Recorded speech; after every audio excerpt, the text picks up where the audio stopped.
Selamat pagi dan salam Malaysia Madani. Selamat Hari Wanita kepada semua wanita di dalam Dewan dan di seluruh Malaysia. Saya nak jemput Tuan Roy Angau, anak Gingkoi, Rubok Antu. Terima kasih Puan Di-Pertua. Terlebih dahulu juga Puan Di-Pertua, saya ingin mengucapkan Selamat Hari Wanita Sedunia kepada semua wanita. Tanpa wanita, siapalah kita. Baik. Dari Kulim ke Lubuk Antu, soalan saya nombor 1. Speaker, oleh kerana semua ucap Selamat Hari Wanita, saya pun nak ucap yang sama. Tapi dengan pesanan Nabi SAW dalam sebuah hadis baginda disebut, the best of you are those who are best to their women folk. Yang terbaik di kalangan kamu adalah yang berbuat baik kepada kaum wanita. Ya. This hadis emphasizes the importance of treating women with kindness, kena berlaku baik, respect, kena hormat, dan compassion, ihsan. Mafhum hadis. Ya. Itu Speaker, saya ucap terima kasih sahabat saya dari Lubuk Antu. Dalam semakan soalan ahli-ahli parlimen, soalan yang berkisar tajuk yang sama itu datangnya juga dari dua lagi ahli yang berhormat, iaitu Mas Gading dan Kalabakan. Ianya menyentuh tentang perancangan kerajaan berhubung kemudahan di sempadan Malaysia-Indonesia sebagai reaksi kita terhadap pembukaan ibu kota negara baru. Jadi saya mohon untuk menggabungkan. Boleh. Untuk makluman ahli yang berhormat, seiring dengan pembukaan Nusantara, bilangan pengembara di pintu-pintu masuk antara Sabah Sarawak dengan Kalimantan dijangka akan mengalami peningkatan ketara, lonjakan sarjana. Justru kerajaan baru-baru ini telah mengumumkan RM1 bilion peruntukan untuk meningkatkan keupayaan kompleks imigresen, custom, kuarantin dan keselamatan, singkatannya ICQS, beserta prasarana lain seperti jalan raya, jalan keselamatan dan seumpamanya. Selain itu, kerajaan juga telah meluluskan sejumlah peruntukan bernilai RM194 juta bagi maksud membina dan menaik taraf beberapa ICQS dan pos kawalan imigresen di sekitar sempadan Sarawak. Antaranya, projek menaik taraf kompleks ICQS Terbedu, pembinaan ICQS dan kuartus imigresen Serikin, pembinaan pos kawalan dan kuartus imigresen Bakalalan, serta pembinaan pos kawalan dan kuartus imigresen Teluk Melano. Manakala bagi Sabah, Kementerian sedang meneliti dan menyediakan permohonan bagi beberapa projek dengan jumlah nilai anggaran 1.21 bilion. Antaranya, kita sedang meneliti cadangan pembinaan kompleks ICQS Bantul, cadangan pembinaan kompleks ICQS Serudong, dan cadangan pembinaan pos imigresen Long Pasir. Kementerian bekerjasama dengan Kerajaan Sabah dan Sarawak untuk kesemua rancangan pembangunan di bandar sempadan ini. Pada masa yang sama, Kementerian juga terus meneliti keperluan menaik taraf ICQS dia ada, Lubuk Antu. ICQS ada. Jadi keperluan naik taraf itu sentiasa kita perhatikan dan kita dari masa ke semasa membuat penilaian sebelum berakhir sama ada kita kekalkan status dia ada ataupun kita berikan elemen penambahbaikan. Terima kasih, Lubuk Antu. Soalan tambahan, Lubok Antu. Terima kasih YB Menteri. Soalan saya kedua. Penubuhan Kota Nusantara di Indonesia pastinya akan meningkatkan jumlah pelawat rentas ke sempadan antara Malaysia dan Indonesia. Jadi soalan saya kedua kan, apakah langkah proaktif untuk meningkatkan tahap keselamatan di ICQS kawasan dan kawasan sekitarnya, terutama melibatkan aset-aset penting negara yang berdekatan dengan sempadan Malaysia-Indonesia? Speaker, saya ucap terima kasih soalan tambahan sahabat saya dari Lubuk Antu. Benar, apabila kita buka pintu keluar masuk di sempadan, dia terkait dekat dengan isu keselamatan. Penyeludupan manusia, penyeludupan dadah, penyeludupan senjata dan ancaman-ancaman keselamatan yang lain. Jadi Lubuk Antu bertanya, apakah ikhtiar kita? Saya yang pertama ya. Dia mesti melibatkan kerjasama dua negara. Dalam kes ini Malaysia dan Indonesia. Sekarang, Tuan Petua, kita sedang dalam fasa pembikinan, memuktamadkan satu perjanjian yang kita panggil sebagai Border Crossing Agreement. Dari segi carta perbatuan, milestone kita ni, timeline kita jangka kita akan tanda tangan apabila Presiden Jokowi melawat Malaysia dalam tahun ini. Dan kita dalam fasa memuktamadkan sekurang-kurangnya 3 perkara. Pertama, senarai pintu masuk. Maknanya yang sedia ada, yang telah kita wartakan dan kemungkinan pintu masuk baru yang mesti dipersetujui. Sekarang sedang dimuktamadkan dalam Border Crossing Agreement yang dalam pembikinan. Yang kedua, kita juga telah pun bersetuju antara kedua-dua negara ini untuk memuktamadkan area of access. Sebab bila pintu masuk itu nanti dibuka, flow atau aliran keluar masuk rakyat dua negara ini akan berlaku. Di situlah nanti potensi berlaku kalau tak berhati-hati, ada potensi terhadap unsur pelanggaran ataupun memungkinkan ancaman.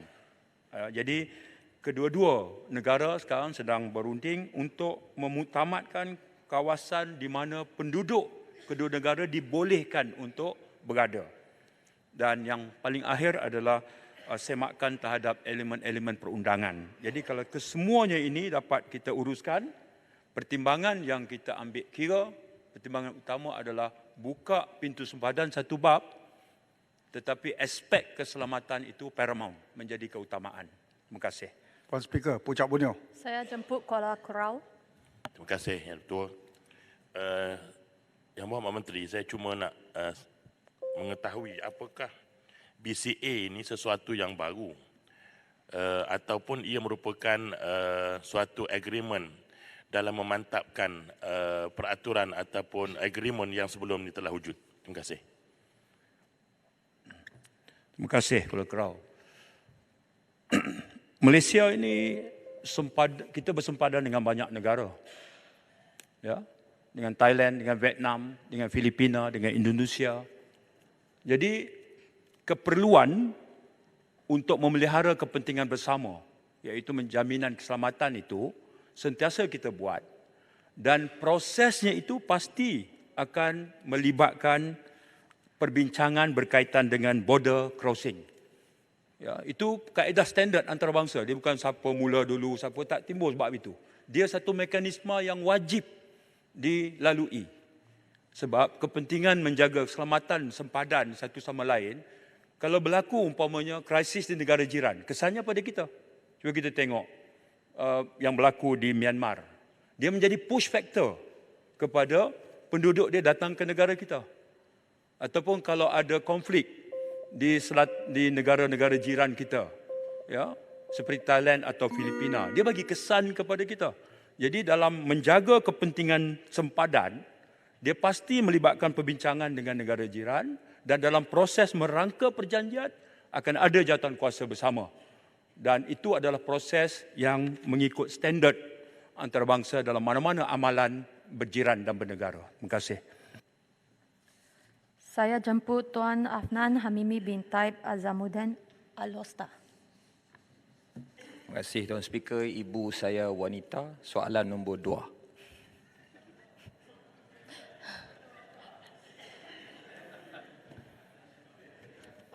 Bismillahirrahmanirrahim. Assalamualaikum warahmatullahi wabarakatuh. Yang di-Pertua, terima kasih. Terima kasih YB Al-Hosta yang bertanya. Yang di-Pertua, Kementerian Pengangkutan telah mewartakan kaedah-kaedah lalu lintas jalan iaitu larangan penggunaan kenderaan micromobility tertentu 2021 berkuasa pada 17 Disember 2021. Penggunaan kenderaan ini di atas jalan tanpa sebarang peraturan kawalan dan infrastruktur khusus adalah sangat berisiko dan berbahaya memandangkan ianya digunakan di atas jalan yang mempunyai mixed traffic dengan izin dengan mod kenderaan lain. Ianya mempunyai perbezaan had laju dan tidak dibina khusus untuk kegunaan seperti kenderaan bermotor lain di atas jalan. Peraturan larangan ini dikeluarkan atas prinsip keselamatan jalan raya bagi melindungi kebajikan dan keselamatan semua pengguna jalan raya termasuk pengguna kenderaan micromobility sendiri. Menyedari akan trend penggunaan mobiliti bandar yang dinamik, Kementerian Pembangunan Kerajaan Tempatan melalui Plan Malaysia kini telah memuktamadkan garis panduan perancangan laluan kenderaan micromobility yang memberi fokus kepada elemen keperluan infrastruktur serta kemudahan sokongan yang lain bagi kenderaan micromobility.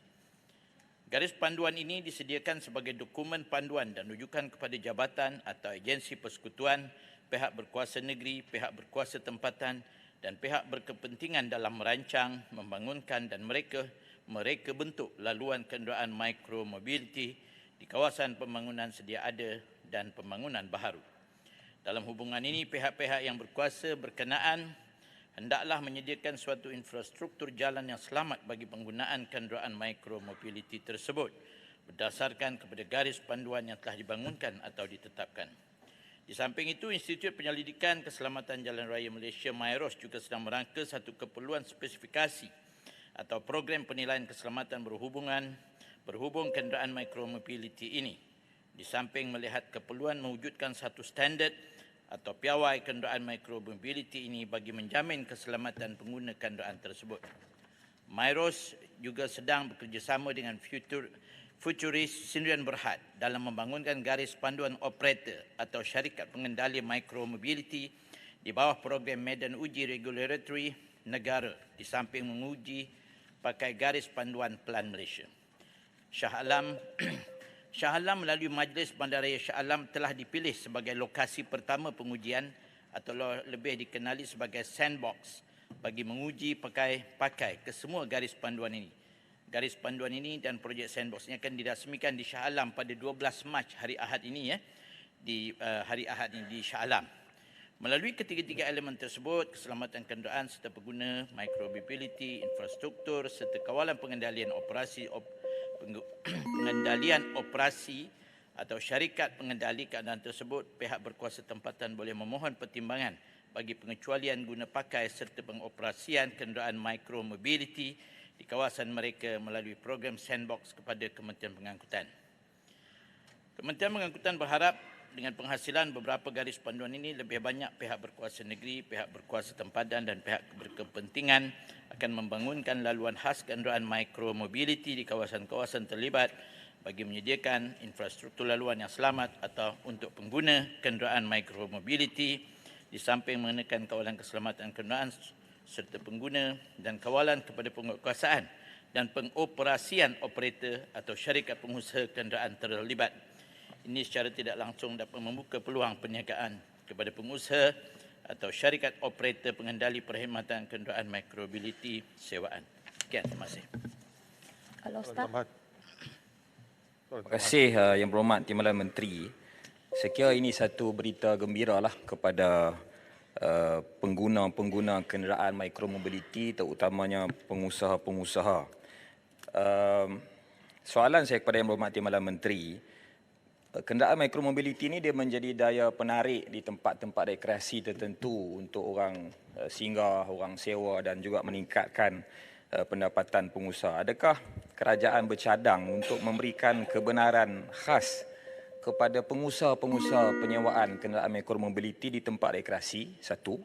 Yang kedua, tadi disebut kerajaan sedang membina garis panduan dan sedang berusaha untuk jadikan Shah Alam sebagai tempat pilot projek.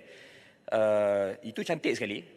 Bagaimana usaha kementerian untuk mendidik pengguna jalan raya lain, terutama kenderaan yang lebih besar, bila kenderaan micromobility ni lalu ikut jalan raya ni, dia rasa selamat bila ada kenderaan-kenderaan lain lebih besar. Sebab kita akan bergerak ke arah tu bila disebut oleh Yang Berhormat Timbalan Menteri tadi. Saya mohon penjelasan. Terima kasih.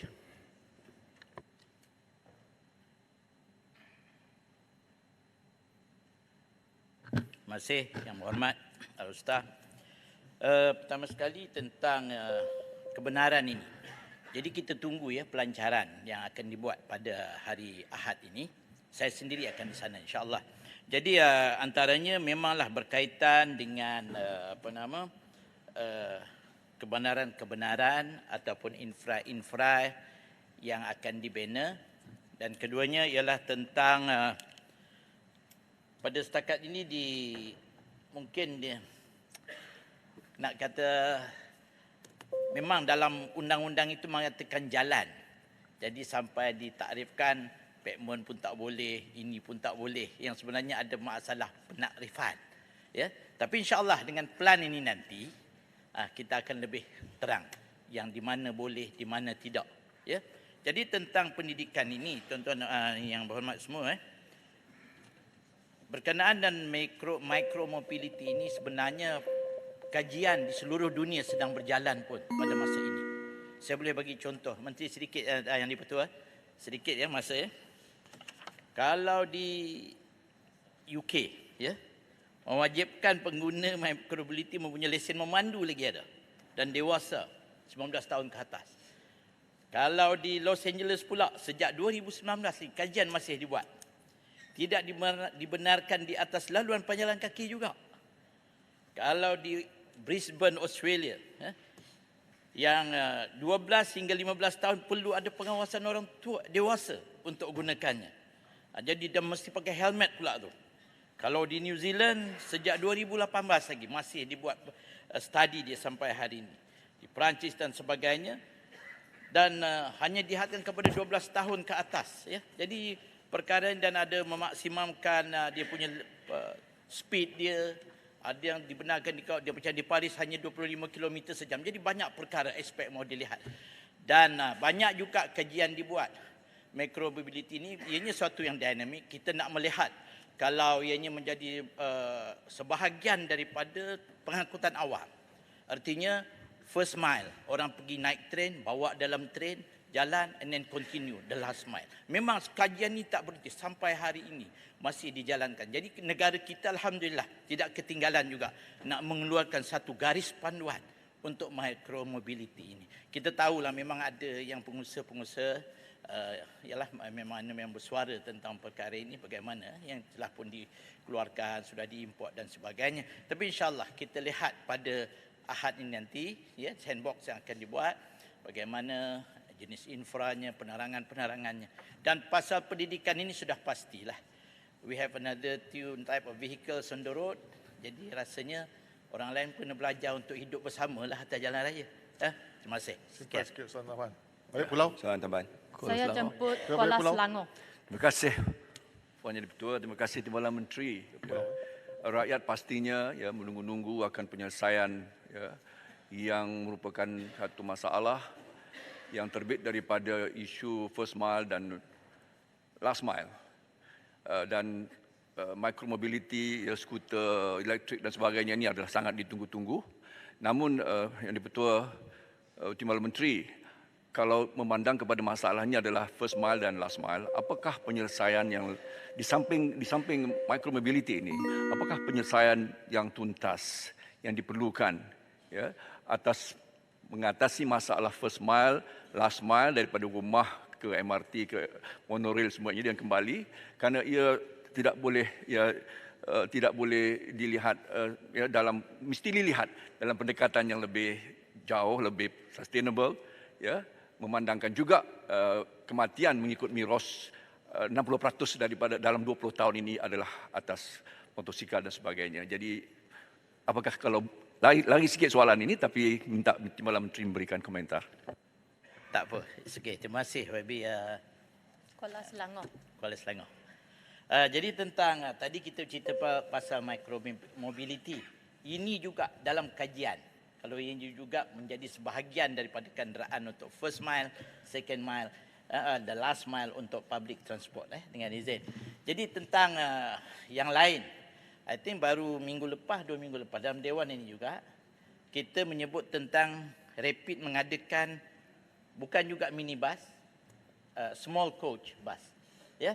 Sekarang ini telah pun dideploy untuk mengambil penduduk-penduduk untuk dibawa sebagai first mile menuju ke public transport, LRT, monorail dan sebagainya. Ini usaha yang sedang dibuat juga oleh Rapid pada masa ini. I think kita dah nampak dah di jalan raya, di kawasan perumahan dan sebagainya, bas kecil ini besar sikit daripada minibus lah ya. Jadi ini usaha-usaha yang dibuat. memang banyak lagi perkara lain yang dibuat untuk memastikan tentang susah motosikal apa tadi ini. Memang betul. Rasanya kalau ini juga menjadikan bas mini ini tadi, so-called bas mini lah, untuk dijadikan menjadi first mile dan last mile untuk dalam pengangkutan awam. Itu usaha yang dibuat. Terima kasih. Vice Speaker boleh bagi Saya soalan jemput ketiga. Tuan Muhammad Sani bin Hamzan, Hulu Langat.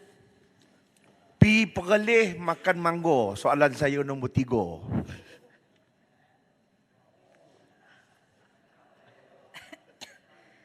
Saya tak pandai nak balas pantun ya. Pertamanya Puan Andi Pertua, saya mengucapkan ribuan terima kasih kepada semua kaum-kaum lelaki yang menghargai dan menghormati wanita. Saya tak nampak pendang hari ini. Selamat Hari Wanita 2023 dan pada tahun ini temanya adalah Embracing Equity. Puan Andi Pertua, Kementerian Kesihatan Malaysia KKM telah mengambil pelbagai langkah untuk mengatasi permasalahan kesihatan mental yang dialami oleh masyarakat khususnya bagi kumpulan sasar termasuk kanak-kanak dan juga remaja, golongan muda dan warga emas. Kebanyakan masalah kesihatan mental yang dihadapi oleh golongan muda termasuk remaja dan belia adalah dipengaruhi oleh faktor-faktor sosial seperti masalah keuangan, masalah perhubungan, buli, tingkah laku berisiko, penyalahgunaan substans, rasa rendah diri atau low self-esteem dan jangkaan yang tinggi terhadap diri sendiri yang menyumbang kepada stres yang tinggi, keresahan dan kemurungan. Bagi menangani masalah kesihatan mental dalam golongan muda ini, secara khususnya, inisiatif yang telah dijalankan oleh KKM adalah seperti yang berikut. Pertama, kita menjalankan perkhidmatan kesihatan mental yang disediakan di 1,161 klinik kesihatan, 58 buah hospital, 34 buah pusat kesihatan mental masyarakat iaitu Mentari dan 4 institusi mental yang meliputi aspek promosi, pencegahan, pengesanan awal dan rehabilitasi. Kita juga mengadakan program minda sihat di sekolah-sekolah yang dilaksanakan secara kolaborasi dengan Kementerian Pendidikan yang meliputi saringan dan intervensi menggunakan modul minda sihat KPM dan modul kesihatan mental remaja KKM.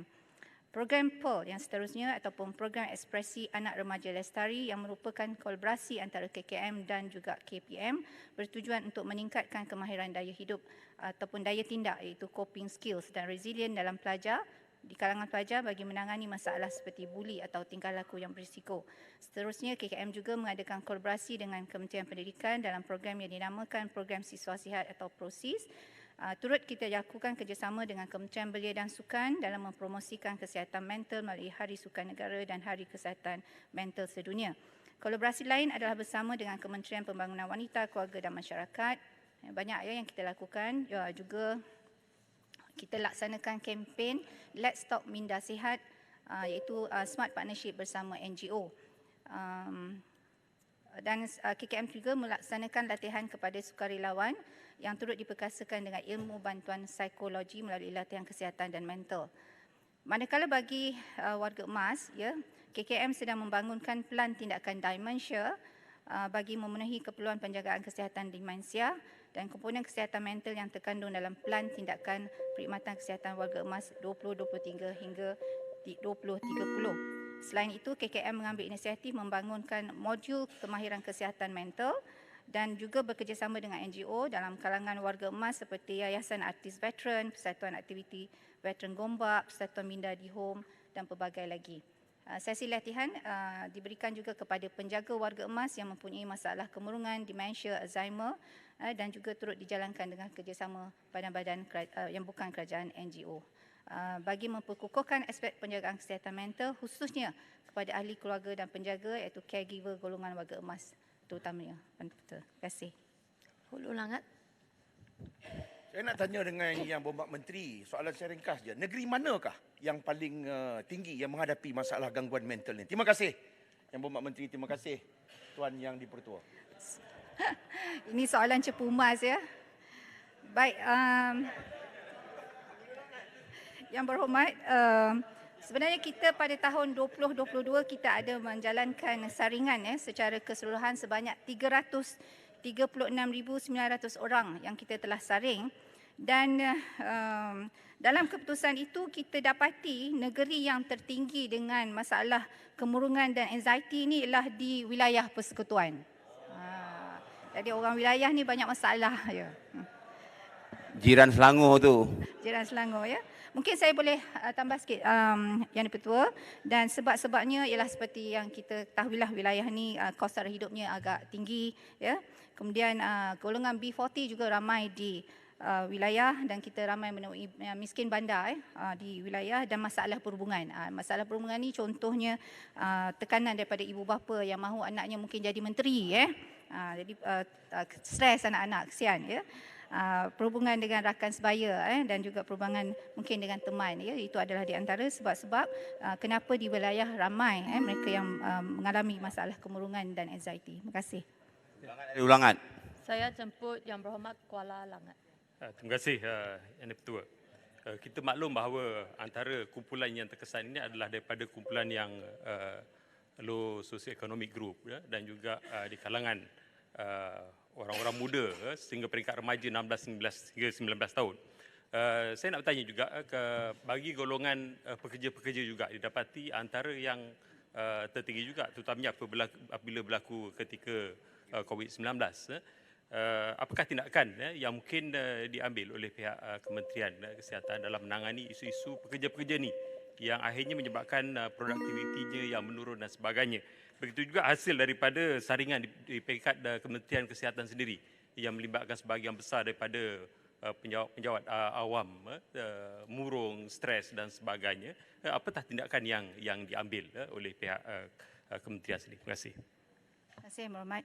Sebenarnya saya telah menyebutkan juga tadi beberapa langkah yang telah kita ambil ya untuk bekerjasama dengan beberapa agensi lain ya untuk memastikan pekerja-pekerja dan juga khususnya pelajar-pelajar dan remaja ini mendapat sokongan dan apabila mereka mengalami masalah kesihatan mental.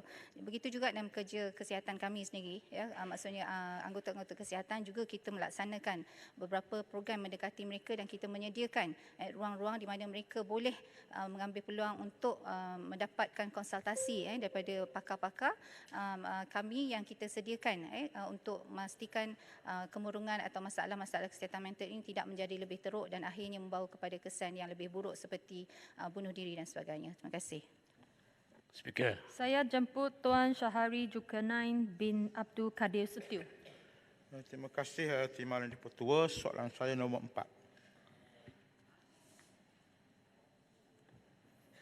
4. Terima kasih Puan Yang di-Pertua. Untuk makluman ahli yang berhormat, bagi membantu pembeli rumah pertama, Kementerian Pembangunan Kerajaan Tempatan KPKT dengan kerjasama Kementerian Keuangan telah melancarkan inisiatif pembiayaan perumahan Malaysia ataupun iBiaya. Salah satu program di bawahnya adalah skim jaminan kredit perumahan SJKP, iaitu pembiayaan perumahan tanpa perlu membayar wang pendahuluan yang ditawarkan kepada golongan yang tidak mempunyai pendapatan tetap atau kumpulan gig ekonomi. Dalam pembentangan Belanjawan Madani 2023, kerajaan bercadang untuk meneruskan inisiatif ini melalui jaminan sehingga RM5 bilion nilai pinjaman untuk manfaat 20,000 peminjam yang memerlukan. Sebagai perbandingan, kalau belanjawan sebelum ini hanya sekitar RM2 bilion. Seterusnya, di bawah Belanjawan Madani 2023 juga, kerajaan akan meneruskan inisiatif iMiliki yang melibatkan pemberian insentif pengecualian duty stamp ke atas surat cara pindah milik dan perjanjian pinjaman bagi pembeli rumah pertama bagi rumah berharga sehingga RM1 juta. Yang kedua, untuk makluman ahli yang berhormat, KPKT telah memperkenalkan skim Rent to Own ataupun RTO bagi program perumahan rakyat PPR. Skim RTO PPR telah diperkenalkan pada tahun 2017 dan merupakan skim pembiayaan mudah khusus bagi membantu pemilikan rumah golongan berpendapatan B40 yang telah ditawarkan unit PPR tetapi gagal mendapatkan pembiayaan daripada mana-mana institusi kewangan. Skim RTO PPR telah dilaksanakan di 14 PPR di seluruh negara yang melibatkan 6,066 unit rumah.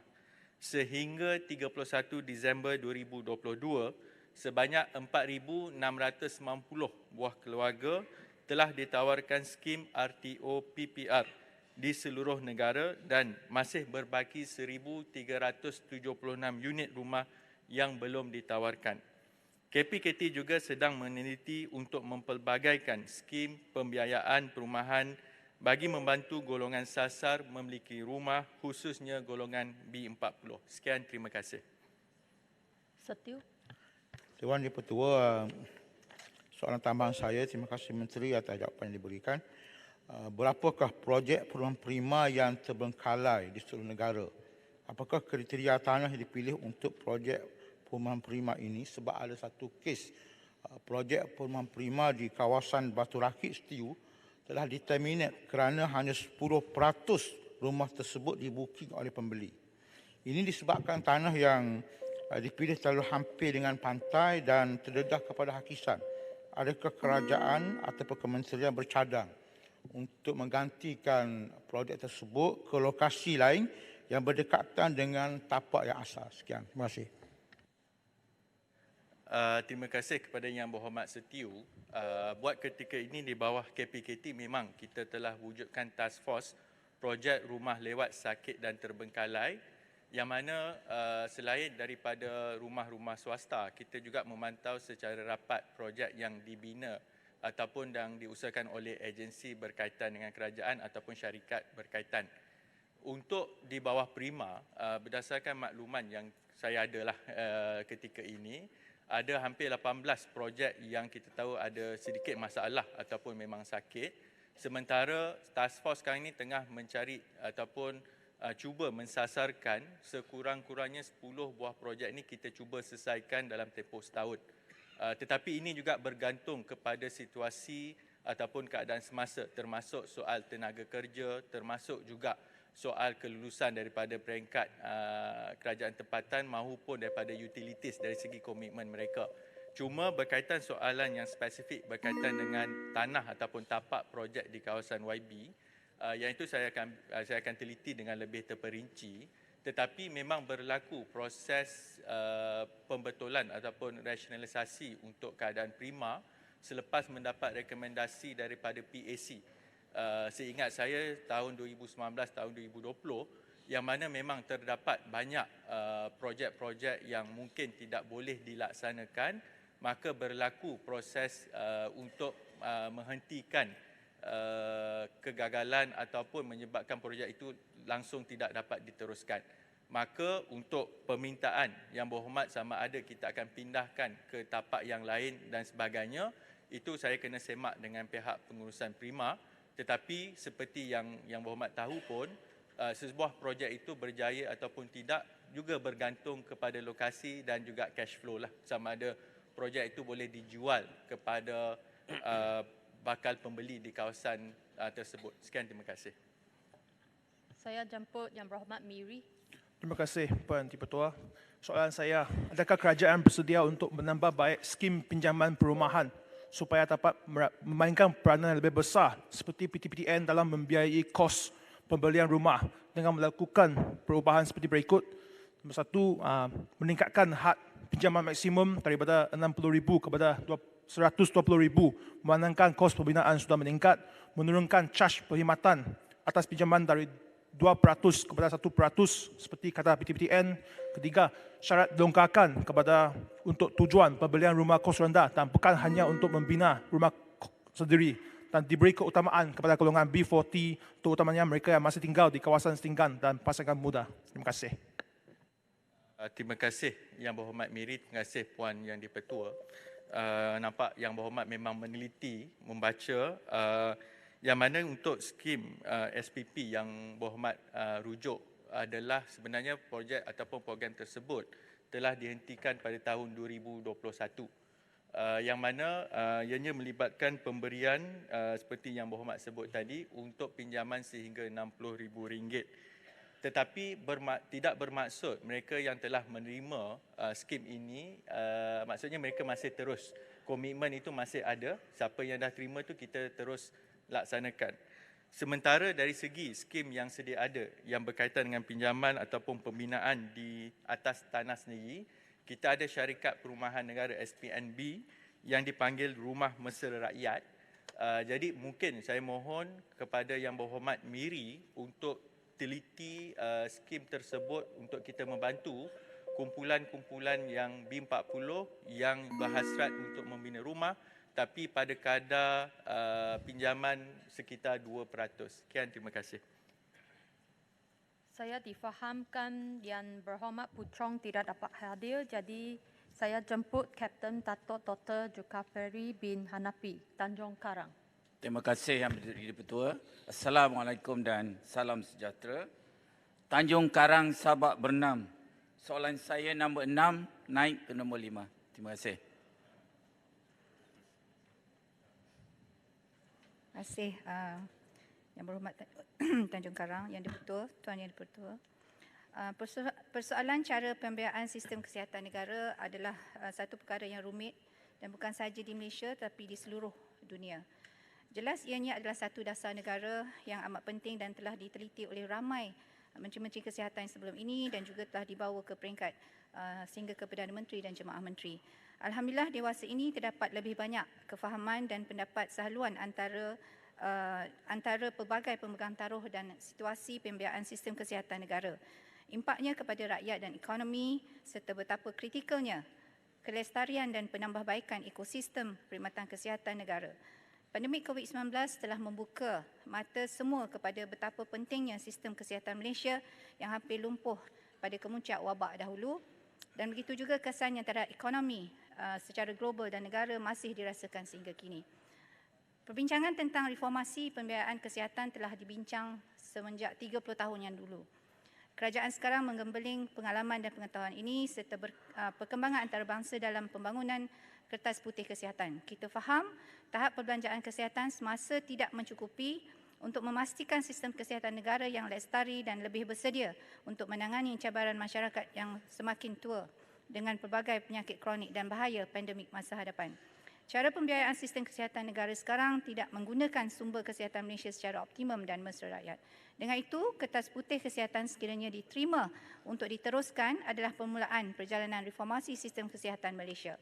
Antara teras strategik Kertas Putih Kesihatan adalah memastikan kemampanan pembiayaan penjagaan kesihatan dengan mempelbagaikan sumber pembiayaan untuk kesihatan di mana tumpuan khusus diberikan juga kepada pembangunan skim insurans kesihatan nasional.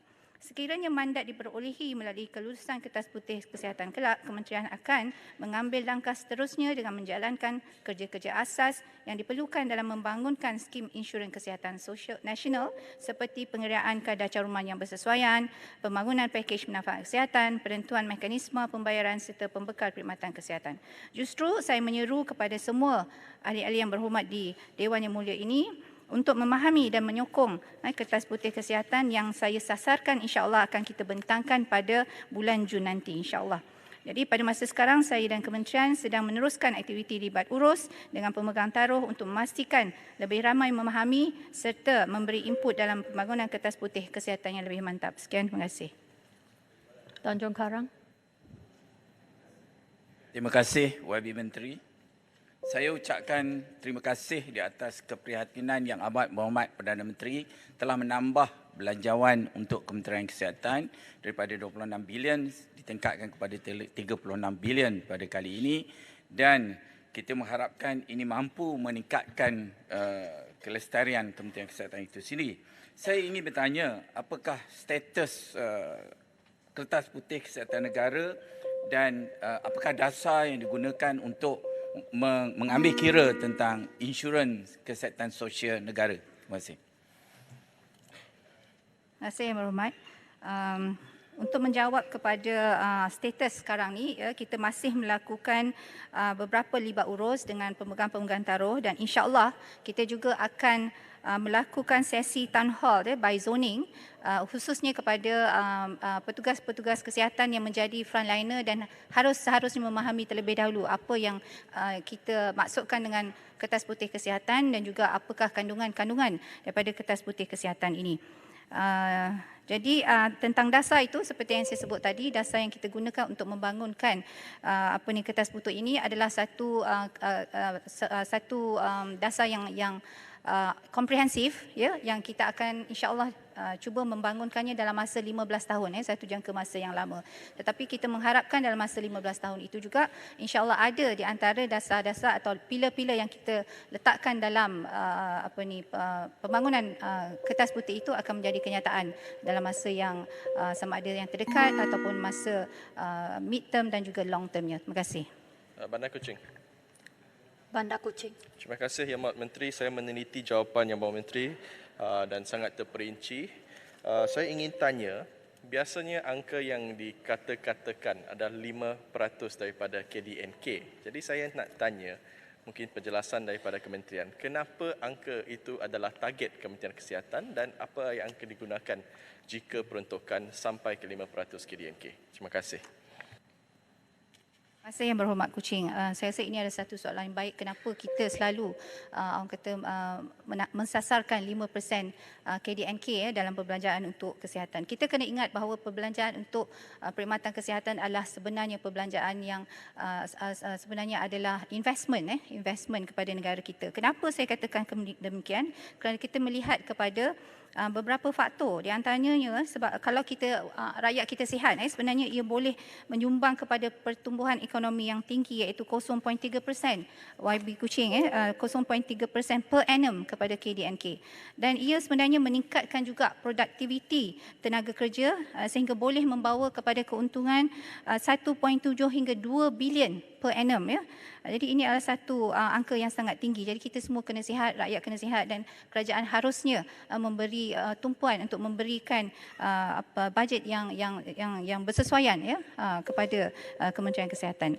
Dia juga sebenarnya kita akan lihat juga kalau kita sihat, pengurangan daripada kadar kematian pramatang membawa kepada jumlah 0.7 dan sehingga 1 bilion per annum, dan pengurangan keilatan juga membawa kepada 4.5 hingga 5 bilion per annum. So ini adalah satu perkara yang saya jangkakan bahawa kenapa kita sentiasa menyasarkan atau fight untuk mendapatkan jumlah bajet yang sesuai, khususnya sehingga kepada 5% KDNK negara. Terima kasih.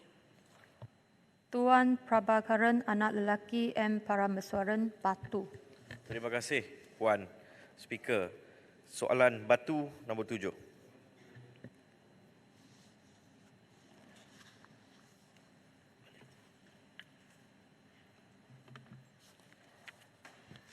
Terima kasih Tuan Yang Dipertua. Terima kasih kepada soalan daripada MP Batu. Bismillahirrahmanirrahim. Assalamualaikum warahmatullahi wabarakatuh. Pertama saya ucapkan selamat Hari Wanita kepada semua. Okey, pendidikan dan latihan teknikal dan vocational TVET adalah tunjang bagi melahirkan tenaga kerja berkemahiran tinggi yang menjadi pemangkin kepada kemajuan negara.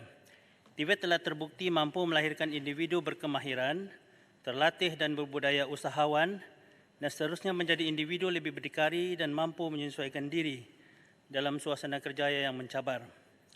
Persepsi yang menyatakan TVET adalah laluan pendidikan kelas kedua perlu dipadam dari terus membelenggu masyarakat. Kerajaan giat memberi pendedahan terhadap potensi TVET, menjalankan program outreach dan membuat hebahan kisah kejayaan lepasan TVET secara berterusan dalam usaha membina imej positif TVET di kalangan masyarakat. Secara umumnya, kebolehpasaran graduan dapat dipahami sebagai keupayaan graduan memperoleh pekerjaan, termasuk melanjutkan penggajian, meningkatkan kemahiran dan menunggu penempatan pekerjaan. Bagi membantu negara meningkatkan kebolehpasaran graduan, pelbagai inisiatif telah disediakan oleh kerajaan terutama dalam menguasai kemahiran-kemahiran penting seperti kemahiran teknologi, kemahiran keusahawanan dan kemahiran insaniah. Berdasarkan kepada laporan kajian pengesanan graduan tahun 2021, kadar kebolehpasaran graduan TVET yang direkodkan adalah 88%. Untuk makluman Dewan Yang Mulia, Kementerian Sumber Manusia telah menerbitkan buku panduan gaji permulaan 200 pekerjaan terpilih berasaskan kemahiran. Edisi kedua tahun 2020 sebagai langkah berterusan kementerian bagi menyokong strategi memperkukuh penjanamaan dan profil TVET di Malaysia. Buku panduan ini dapat menjadi rujukan dan asas kepada majikan dalam melaksana gaji permulaan yang disyorkan kepada graduan TVET berdasarkan tahap kemahiran dan sekaligus mampu meningkatkan motivasi dan produktiviti pekerja di negara ini. Kerajaan pada masa yang sama mengharap kerjasama dan komitmen berterusan pihak majikan untuk mengambil graduan TVET bekerja serta bayaran gaji yang berpadanan dengan kemahiran yang mereka miliki. Walaupun tiada sebarang penetapan gaji graduan TVET dan dikuatkuasakan oleh kerajaan, pertimbangan sewajarnya oleh pihak majikan adalah amat diharapkan kerana kerajaan telah melabur sejumlah peruntukan yang besar untuk melatih dan melengkapkan para graduan TVET ini dengan kemahiran diperlukan majikan sebelum mereka memasuki pasaran pekerjaan. Sekian, terima kasih. Batu. Terima kasih Timbalan Menteri untuk bagi jawapan. Dan saya percaya dengan inisiatif Timbalan Menteri bagi jawapan tadi, kita dapat memperkasakan TVET dan pastikan manfaat TVET ni sampai kepada golongan-golongan yang memerlukan. Soalan tambahan. Bagaimana kementerian ingin memastikan tangga gaji kelulusan TVET berada pada paras yang relevan untuk graduan TVET berdepan ekonomi yang semakin meruncing? Terima kasih, Speaker. Terima kasih MP Batu dengan soalan tambahan. Tuan Yang di-Pertua, kerajaan melihat pengiktirafan profesional seperti Lembaga Teknologi Malaysia MBOT sebagai satu nilai tambah yang akan menyumbang kepada penerimaan majikan serta industri terhadap graduan TVET. Kita akan anugerahkan technical kompetisi TC kepada sebagai pengiktirafan profesional kepada graduan TVET kita. Pengiktirafan profesional kepada graduan TVET membuka lebih banyak peluang kepada majikan di sektor awam dan swasta untuk menawarkan pakej pekerjaan yang lebih kompetitif dalam menyokong hazard kerjaan bagi memperkasa golongan ini. Selain itu, graduan TVET juga perlu dilengkapkan dengan lesen dan sijil kompetisi tambahan dari badan profesional sebagai usaha meningkatkan tahap gaji mereka. Seperti contoh, Cisco, Certified Networking Associate dalam bidang teknologi maklumat, Certified Welding Supervisor dalam bidang kimpalan, dan Autodesk Certified Professional dalam bidang reka bentuk komputer yang membolehkan graduan TVET ini ditawarkan gaji yang lebih lumayan. Kerajaan juga akan berterusan membantu dan memastikan graduan TVET ini mendapat gaji yang setimpal dengan kelayakan dan kemahiran mereka melalui kerjasama strategik antara kerajaan dan pihak industri. Melalui kerjasama ini, pihak industri akan terlibat secara langsung dalam pelaksanaan TVET melalui pembangunan kurikulum, penyampaian latihan, perkongsian kepakaran dan peralatan serta seterusnya menjadi pelatih TVET yang telah dilatih berdasarkan acuan industri ini untuk terus bekerja dan mendapat gaji yang setimpal. Sekian, terima kasih. Yang Berhormat Macang. Ya, terima kasih Tuan Di-Pertua, terima kasih Yang Berhormat Timbalan Menteri. Saya pernah berada di kerusi Hang Tuah dan ketika di Kementerian Belia dan Sukan saya dapati banyak golongan-golongan minoriti, khususnya kaum India, amat kurang terlibat dalam pendidikan TVET. Walaupun sebenarnya peluang itu cukup luas dan banyak. Jadi saya minta pandangan dan juga cadangan daripada Kementerian Sumber Manusia, apakah strategi terkini untuk kementerian membuka ruang lebih banyak kepada golongan minoriti untuk terlibat dalam sektor pendidikan TVET ini. Kerana memang pelibatannya sangat rendah. Terima kasih Macang. Memang sekarang ini kita sedang berusaha untuk membuat rebranding kepada latihan TVET ini, dan yang dalam Majlis TVET Negara pun kita sudah bincang supaya kita libatkan industri supaya is industry driven dengan izin.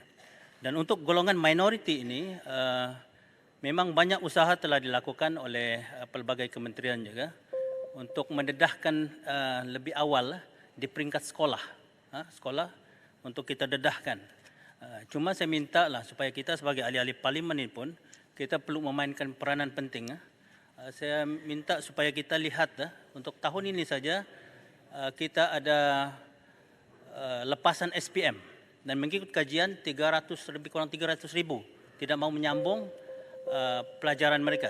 Jadi saya minta kita sebagai ahli-ahli parlimen ini dapat meneliti senarai ini dan kita pastikan supaya kita dapat bertemu dengan mereka, membuat engagement dengan mereka supaya kita dapat alihkan mereka ini, galakkan mereka ini supaya dapat menyertai bidang Tibet. Kalau boleh kita jadikan sebagai KPI lagi baiklah. Banyak ahli-ahli parlimen ini antara KPI-nya pastikan bahawa lepasan SPM ini kita kena ada beberapa persen akan ke universiti dan yang majority itu kita alihkan kepada pendidikan Tibet. Okey, terima kasih. Saya jemput Dr. Siti Mastura binti Muhammad, Kepala Patas. Bismillahirrahmanirrahim. Selamat Hari Wanita kepada Tuan Speaker serta semua wanita-wanita asli. Jangan salah memberi harapan. Soalan saya nombor 8. Terima kasih Tuan Yang Dipertua. Terima kasih Yang Berhormat yang bertanya. Saya juga ingin mengambil kesempatan untuk mengucapkan Selamat Hari Wanita kepada semua wanita.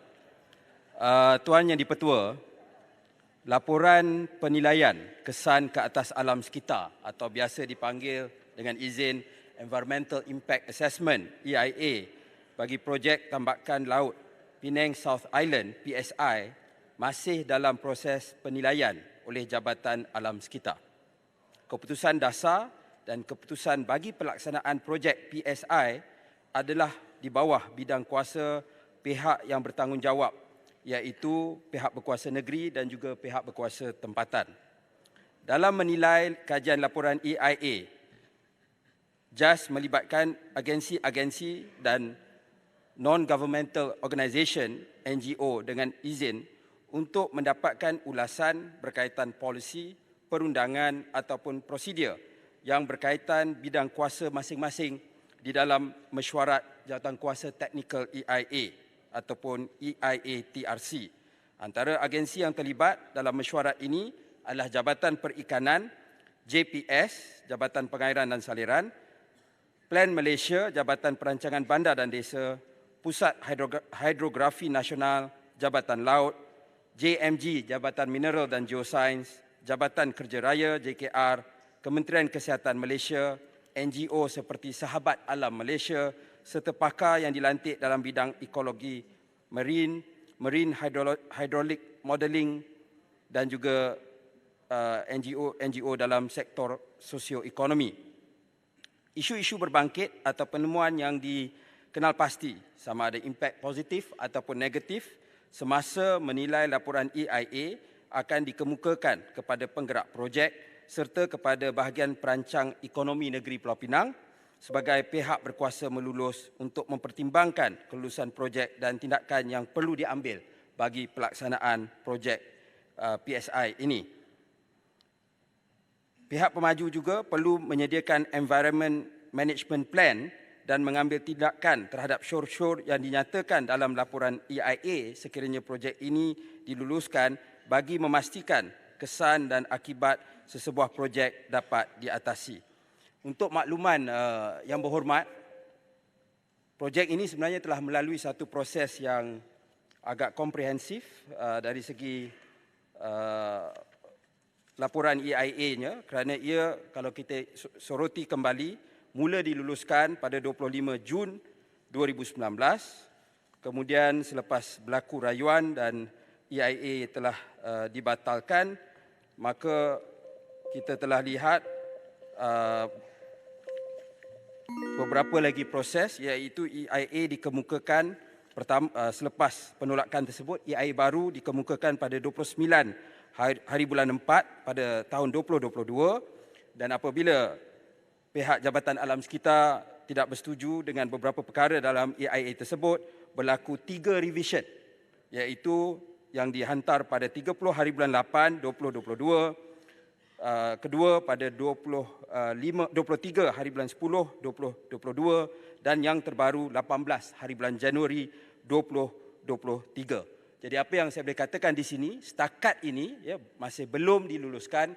Ia telah melalui satu proses libat urus yang sangat komprehensif dan kedua-dua pihak, di pihak Jabatan Alam Sekitar telah melaksanakan tugas dengan sangat baik dan pihak kerajaan negeri juga telah saya merasakan memberikan laporan dan membuat adjustment, ya, 3 revision.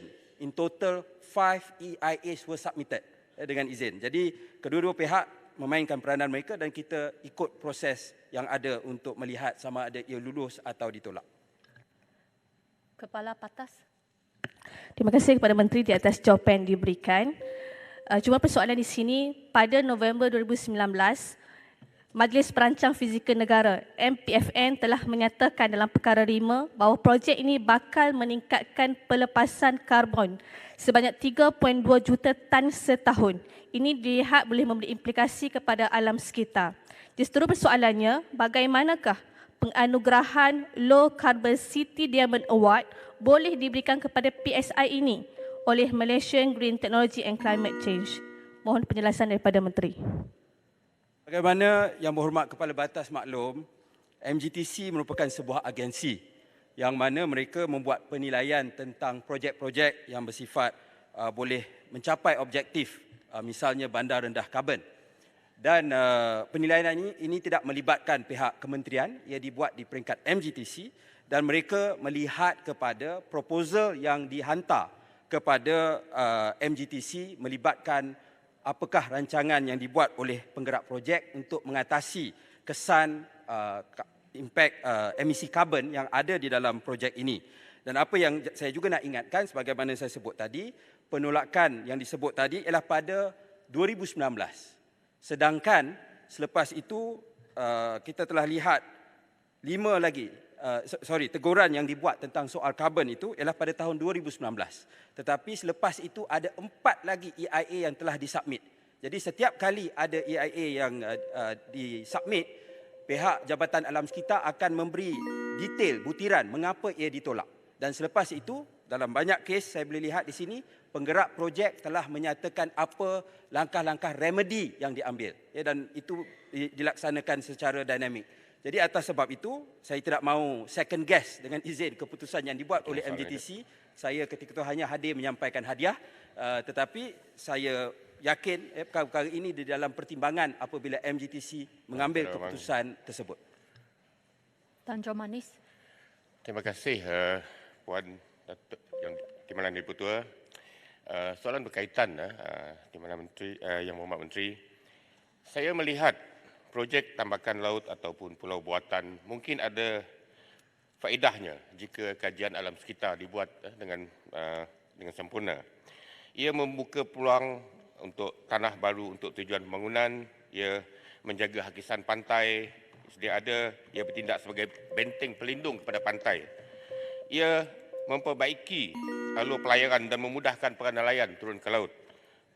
Soalan saya, apakah kementerian bercadang di masa hadapan untuk membina pulau-pulau buatan ini? Sebagai contohnya di kawasan-kawasan di mana hakisan pantai begitu teruk sekali. Jadi ia boleh menjadi pelindung kepada pantai yang sedia ada dan ia juga menjadi pelindung kepada nelayan-nelayan di masa musim tengkujuh. Mereka boleh berlindung di belakang pulau-pulau buatan ini dan keluar ke laut apabila keadaan laut sudah reda.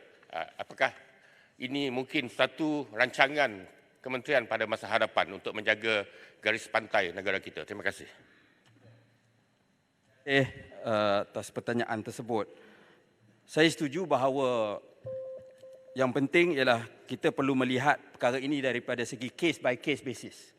Kalau tidak dilaksanakan dengan berhati-hati, kerja-kerja penambakan memang boleh memberi kesan yang negatif kepada alam sekitar. Namun pada masa yang sama, sebagaimana disebut tadi, ada kes di mana ketika berhadapan dengan masalah hakisan, ya, isu tambakan ini boleh membantu. Dan saya boleh bagi contoh ketika saya melawat negeri Terengganu bersama-sama dengan Exco Kerajaan Negeri, kita melihat bagaimana apa yang saya katakan climate change in action. Ya, jalan-jalan yang dulu jauh daripada pantai sekarang sudah berada di sebelah laut. Jadi sebab itu kita perlu melihat segala option yang ada tetapi perlu dilaksanakan dengan teliti dan tidak tergopoh-gopoh supaya ya, kita memastikan dalam keadaan kita nak menyelesaikan satu masalah ia tidak menimbulkan masalah yang lain. Terima kasih. Saya jemput Tuan Wong Cheng Subang. Terima kasih Timbalan Speaker. Soalan saya nombor 9. Datuk Yang di-Pertua, terima kasih rakan saya dari Subang. Soalan asalnya nak tahu apakah rancangan kerajaan terhadap satu prinsip asalnya ada elemen jenayah, macam mana kita nak tafsirkan sebagai tidak bersifat jenayah. Itu dari segi kesalahan dadah. Baik. Datuk Yang-di-Pertua, elemen kedua dalam soalan ini adalah kesesakan penjara. Dia ada kaitan. Di bawah Akta Dadah Berbahaya 1956, Seksyen 15.1, dia sebut bagi suspek yang ditahan polis, kemudian ada dadah dalam badan dia. Kalau kes itu dibawa oleh Timbalan Pendakwa Raya ke mahkamah, dia boleh dikenakan hukuman denda tidak lebih RM5,000 atau penjara tidak kurang 2 tahun. Akibatnya, penjara jadi sesak. Ya. Jadi, rancangan kerajaan sekarang adalah kita nak pindah supaya dadah masuk dalam badan itu, kita nak pindah sekarang di bawah akta baru, bukan pindah akta sedia ada.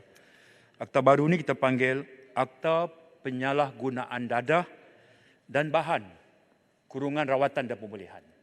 Sekarang dalam pembikinan sekarang ya. Kita jangka tahun ini kita boleh bentangkan. Bila akta baru ini digubal, diluluskan di sini, dilulus Dewan Negara, diwartakan untuk kita laksanakan, maka kes yang macam saya sebut tadi, dadah ditemui dalam badan itu, kita terus salurkan kepada program rawatan di bawah agensi anti dadah kebangsaan.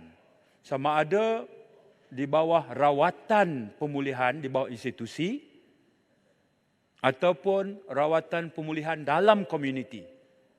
Kalau kita hantar ke rawatan pemulihan institusi di bawah AADK, dia akan ditempatkan 2 tahun, dia keluar 2 tahun lagi sambung ke dalam rawatan peringkat komuniti. Kalau kita salurkan ke rawatan pemulihan komuniti, dia akan ditempatkan selama 3 tahun. Jadi, berbeza sekarang, dia mungkin berakhir dalam penjara. Itu beza dia. Ya. Jadi, Datuk Yang di-Pertua, yang ini saya fikir akan memberi kesan yang signifikan dari segi mengurang kesesakan penjara. Hari ini, kita ada 39 penjara seluruh negara. Dan kapasiti sekarang, tahanan di dalamnya berjumlah 74,459 pesalah. Reman dan sabitan. Sedangkan keupayaan penjara kita cuma asalnya sekitar 65,000. Jadi ada lebihan. Kita harap nanti bila kita laksanakan akta ini, kita mampu untuk mengurangkan kesesakan penjara kerana kesalahan jenis tadi, dia tidak ditempatkan di penjara, sebaliknya ke pusat pemulihan. Terima kasih. Yang Berhormat Subang. Terima kasih Menteri. Jawapan yang baik sekali. Ya, memang bagi saya dan juga di negara Norway, proses decriminalizing minor drug offences ni paling baik, dan saya tahu tu pakar-pakar sains dan kesihatan pada United Nations dan WHO juga recommend yang sama. Jadi I'm looking forward to your new amendment. Ya. Soalan tambah saya, apakah inisiatif pemulihan korektif kerajaan selepas banduan dikeluarkan daripada penjara? Ya, lepas dikeluarkan, what are we doing at the moment? Terima kasih. Tuan Di-Pertua, terima kasih. Setelah banduan yang menjalani hukuman dibebaskan, reaksi keluarga satu bab, reaksi masyarakat pun satu bab. Kadang mereka dibebaskan setelah jalani hukuman, mereka tak diterima dalam masyarakat atau dalam keluarga. Jadi kita tempatkan mereka di rumah perantaraan. Ada pegawai penjara yang jaga kebajikan mereka. Sementara kita ikhtiarkan mereka untuk dapat kerja. Balik tempat kerja, mereka berada di rumah perantaraan. Yang ini ahli yang berhormat, saya suka menggesa supaya kita turut memainkan peranan proaktif. Membantu, memudahkan proses mereka kembali ke dalam masyarakat. Baik, rumah perantaraan. Ada juga langkah korektif yang lain. Ya, misalnya, kita menggunakan lembaga parol di bawah Seksyen 46 Akta Penjara. Lembaga parol di bawah Kementerian Dalam Negeri bagi pesalah yang sudah separuh hukuman di dalam, kita pertimbangkan pula mereka berada di luar di bawah jagaan. Jadi inisiatif pertama di bawah parol. Yang kedua, di bawah pembebasan berlesen. Ini Seksyen 43 Akta Penjara.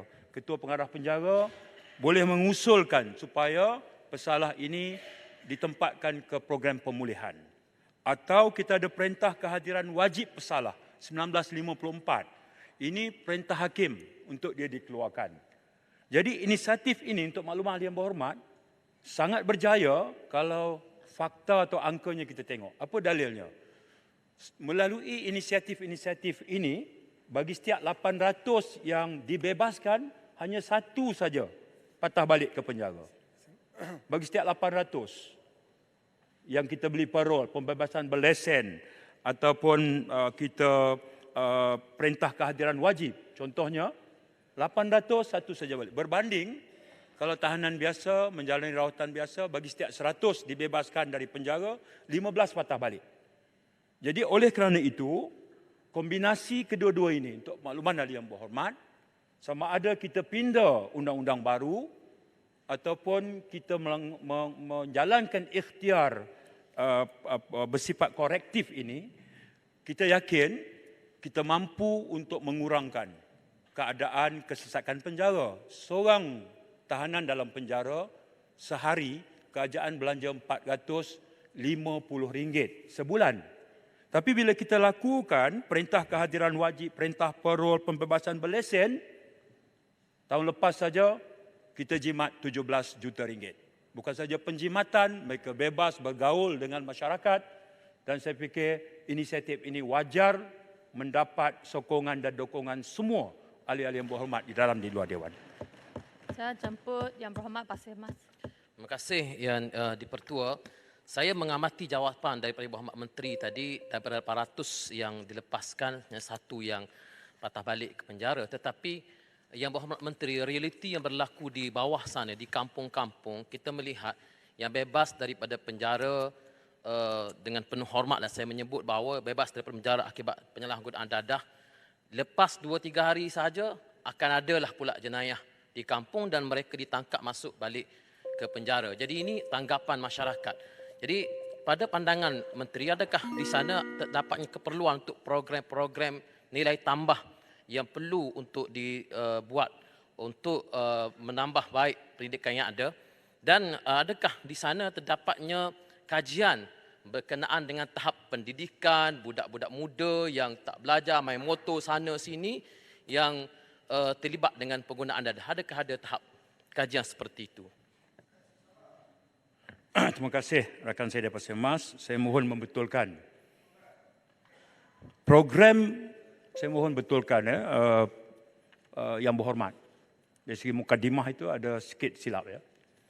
Yang saya maksudkan program bersifat korektif.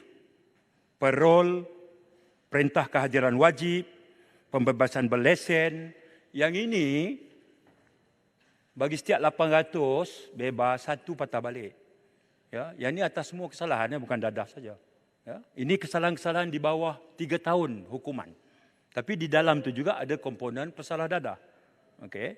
Jadi bagi kesalahan biasa, angka biasa kita 100 kita bebas, 15 patah balik. Ini patah balik penjara. Tapi kembali tabiat lama. Itu satu perkara lain. Ya, saya pun pernah lama tinggal di Machang, jadi ahli parlimen Machang. Kalau kampung saya tu, kampung air hijau tu, daripada jalan besar masuk, kanan 6 rumah, kiri 6 rumah. Tak ada rumah bebas daripada dimasuki kerana kes dadah. Tong gas hilang, periuk belanga hilang, kereta hilang, laptop hilang, semua tu. Saya faham. Bila bebas saja dan bila kita laporkan ke Balai Polis Machang misalnya, dia terus tengok profil. Dia kata tinggal mana? Kampung Air Hijau. Dia pun tengok profil, oh betul, minggu lepas ada 3 orang dibebaskan dari penjara Pekalan Cepa. Dia terus profil, pergi ke rumah, jumpa sungguh barang-barang kita. Dan dia berakhir di mana? Dia jual di UiTM Machang. Polis pergi situ, jumpa betul barang kita. Sampai ke situ profilingnya. Ya, tapi ini cuma berlaku di kampung saya lah, di Machang masa tu. Tempat lain tak berlaku, di Kelantan, saya harap begitu. Jadi sebab itu saya gesa, sokongan masyarakat itu harus diambil tanggungjawab bersama. Tak kenal warna politik dalam konteks ini. Sebab itu saya sebut, inisiatif kita ada rumah perantaraan.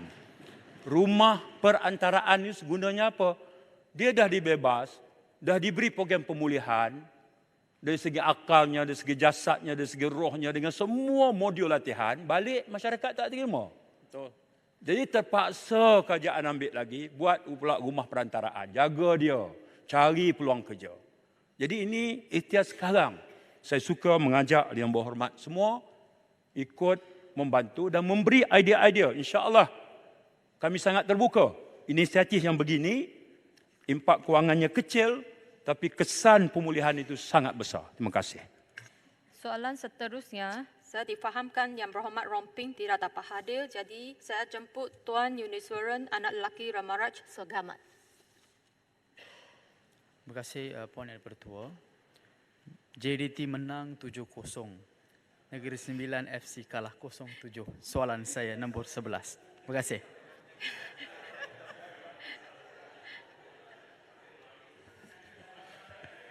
Segamat. Ini orang Negeri Sembilan tau. Jangan main-main tau. Saya hari ini hari pantun tak kena rangkap. Okey. Selamat Hari Wanita dengan tema tahun ini kasih wanita dan juga embrace equity. Tuan Yang Dipertua, jawab soalan yang dikemukakan oleh Segamat untuk makluman ahli Yang Berhormat. Kementerian Belia dan Sukan tiada perancangan untuk membina sebuah kompleks sukan di Parlimen Segamat. Hal ini kerana pada tahun 2023, KBS akan menumpukan kepada usaha menaik taraf kemudahan sukan sedia ada yang dimiliki ataupun diselenggara oleh kementerian. KBS juga akan mempertimbangkan sebarang permohonan fasiliti sukan baru jika ia menepati syarat yang ditetapkan oleh Kementerian Ekonomi, iaitu memastikan tapak atau tanah itu perlu didaftarkan atas nama Pesuruhjaya Tanah Persekutuan dengan memperoleh pengesahan pihak Jabatan Ketua Pengarah Tanah dan Galian bahawa tapak tersebut adalah bebas bebanan dan sedia untuk dimasuki serta tiada isu tapak atau tanah projek seperti setinggan, bantahan penduduk dan lokasi yang tidak sesuai apabila membuat permohonan projek fizikal binaan baharu. Terima kasih. Segamat. Terima kasih kepada Yang Berhormat Timbalan Menteri atas jawapan. Malaysia Madani perlu dilahirkan sekurang-kurangnya seorang bintang profesional sukan triathlon atau Ironman yang melibatkan 3 rangkaian sukan iaitu renang, basikal dan larian. Dan perkara tersebut hanyalah boleh dicapai sekiranya fasiliti sukan renang yang lengkap dan kondusif dapat disediakan di setiap daerah sebagai galakan kepada atlet cilik serta atlet independen yang cenderung untuk menceburi sukan renang serta Ironman secara aktif. Soalan saya, adakah KBS sudah melaksanakan physical inspection dengan izin terhadap mana-mana kompleks sukan yang sedia ada di seluruh negara, khususnya negeri Johor, bagi mengenal pasti kemudahan serta fasiliti sukan renang yang memerlukan perbelanjaan sokongan daripada kerajaan dalam aspek pembangunan semula, dan KBS sudahkah menyedia pelan perancangan khusus bagi mewujudkan keseragaman pembangunan semula fasiliti sukan renang di setiap negeri dan daerah dengan mengambil kira penyediaan akses ke jurulatihan yang sedia memerlukan komitmen serta perbelanjaan tertentu. Terima kasih. Terima kasih. KBS sentiasa memastikan kemudahan sukan milik KBS berada dalam keadaan yang selamat dan boleh digunakan. Manakala kerja-kerja naik taraf dan baik pulih kemudahan sukan milik KBS juga sentiasa dilaksanakan bagi memastikan kemudahan berkenaan dapat digunakan oleh rakyat. Bagi kemudahan sukan milik kerajaan negeri atau pihak berkuasa tempatan, KBS dia menimbangkan permohonan untuk naik taraf fasiliti milik kerajaan negeri atau PBT ini bergantung kepada peruntukan kewangan semasa. Jika dilihat semalam dalam kamar khas sudah pun dijawab soalan oleh Bakri yang juga bertanyakan tentang kolam renang di Muar. Lain daripada hub tersebut. Dia dua permintaan berbeza. Muar minta dua kolam renang.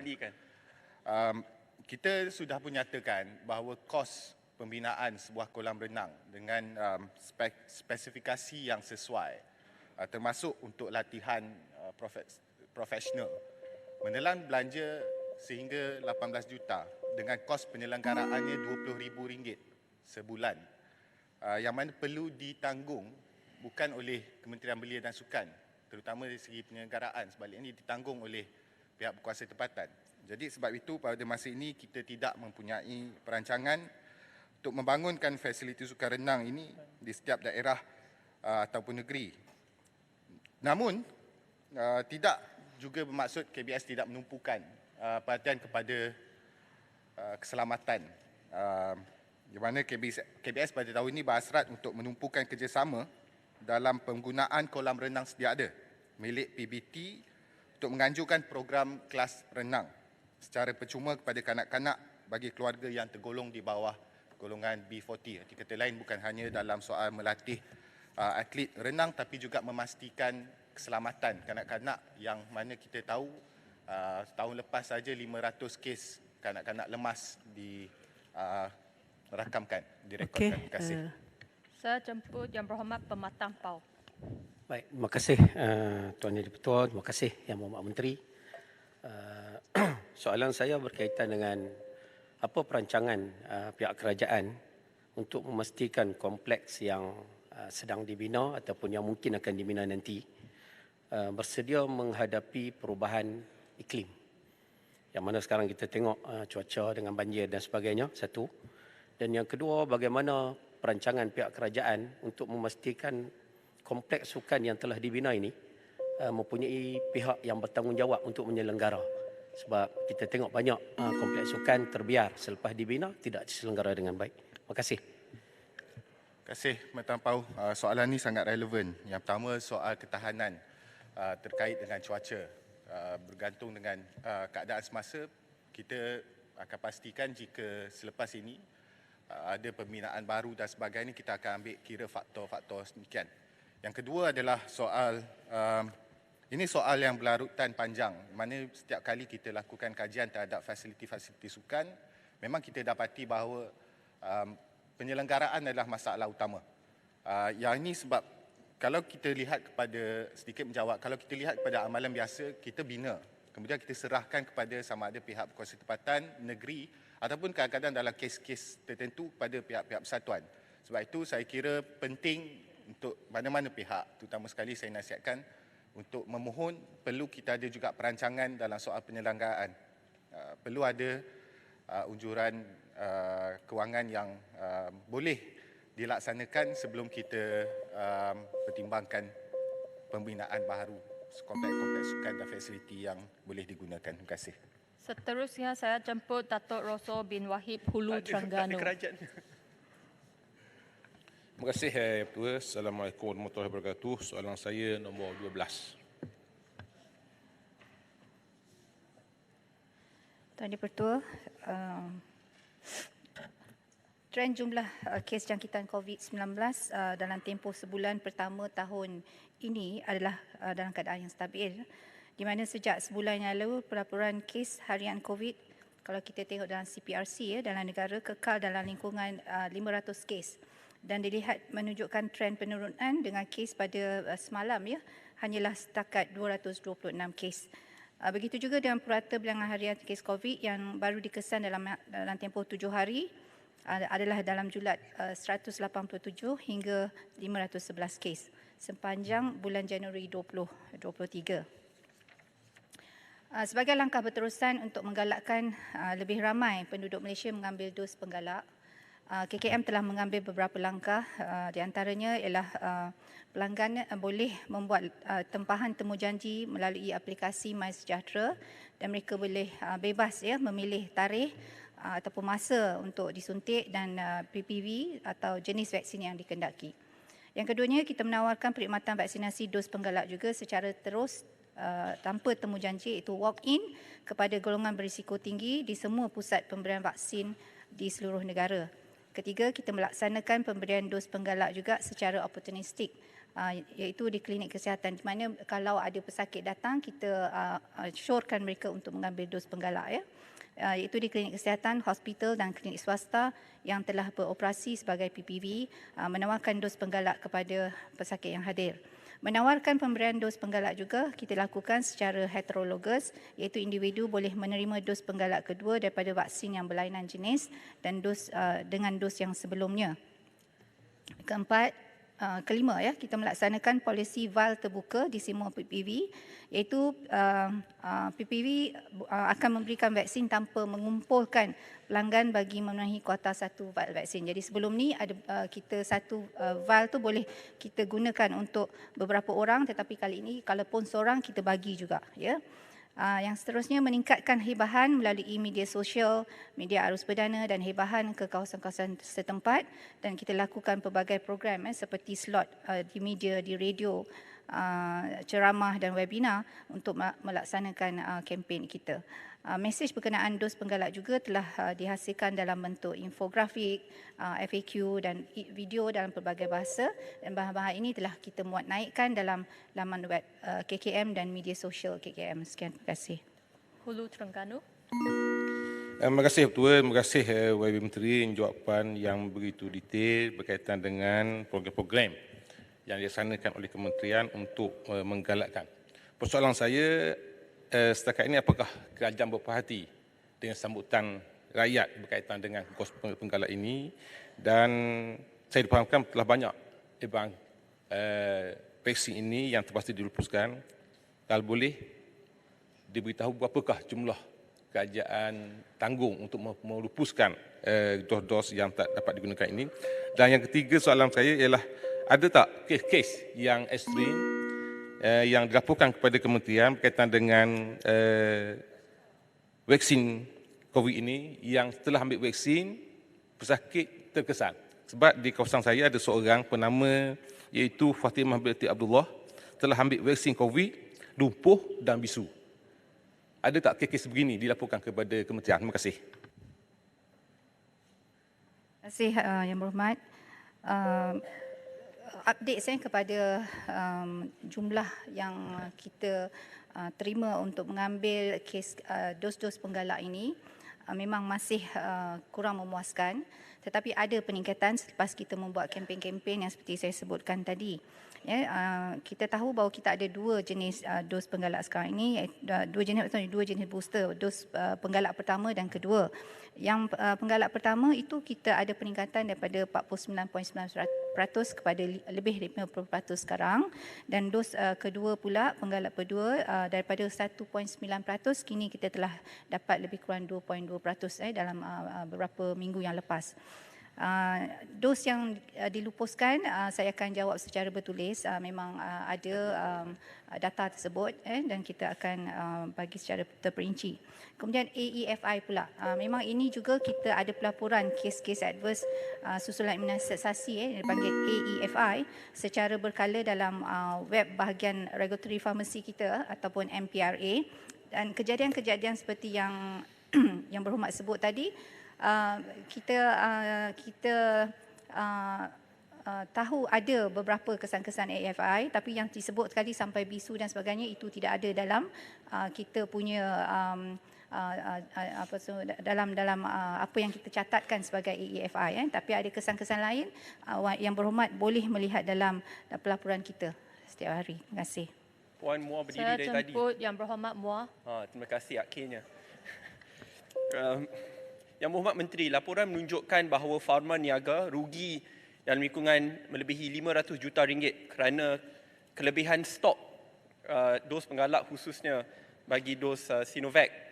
Dan ada laporan yang menunjukkan bahawa kerajaan ataupun kementerian berhasrat untuk memaksa majikan menggunakan dos ini bagi pekerja asing yang akan masuk, dan akhirnya kos lebihan itu akan ditanggung oleh majikan. Persoalan saya, adakah perkara itu benar bahawa kerugian yang diambil oleh farmer niaga akhirnya akan diberikan kepada pihak majikan untuk ditampung, atau itu berita palsu?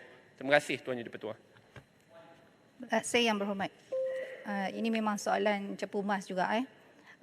Jadi tentang hal itu saya rasa bukanlah tanggungjawab kementerian untuk menjawabnya, tetapi saya akan menjawab dari sudut polisi Kementerian Kesihatan, iaitu kita hanya menggalakkan untuk siapa-siapa saja, sama ada tempatan orang lokal ataupun mungkin pekerja asing, untuk mendapat dos penggalak.